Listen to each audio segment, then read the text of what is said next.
Let's revisit our top story at this hour. China's President Xi Jinping is in Moscow for a high-profile meeting with Russia's President Vladimir Putin.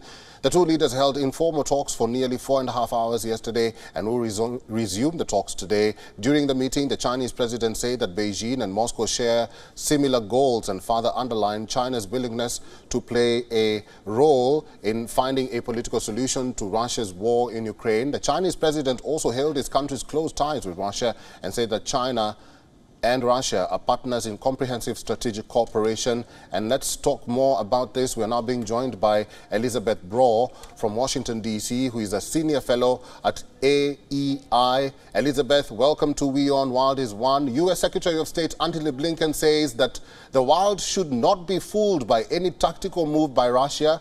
The West or the United States doesn't really seem convinced by the two leaders meeting. Why are they jittery?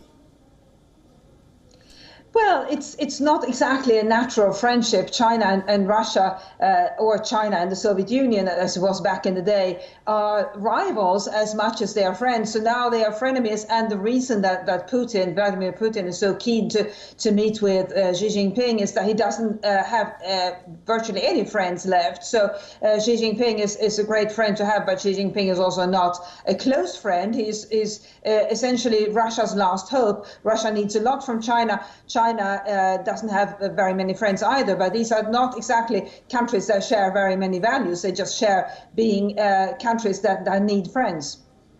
Elizabeth, Russian President Putin says he's willing to discuss Xi Jinping's 12-point peace plan.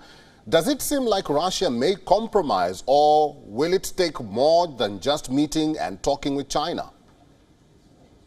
Well, if it's going to be a peace plan with any sort of success, a chance of success, it has to be a peace plan that takes into account Ukraine's needs. And so far, China has seemed remarkably reluctant to take Ukraine's needs into consideration. We should, of course, bear in mind that Ukraine is a country that has been invaded by Russia, and Ukraine does have the right to ask for its territory back. But China doesn't seem to be entertaining that thought. Indeed, hasn't said very much about what it wants, what its peace plan for Russia-Ukraine entails. And so the Ukrainians are very circumspect when it comes to this peace plan, and without them there is going to be no peace. They will keep fighting back for as long as the Russians are in their country. China is trying to position itself as a peacemaker or mediator in the world's conflicts. How should the world react to that, and what are your predictions of the outcome of this meeting? Will it bear any fruit?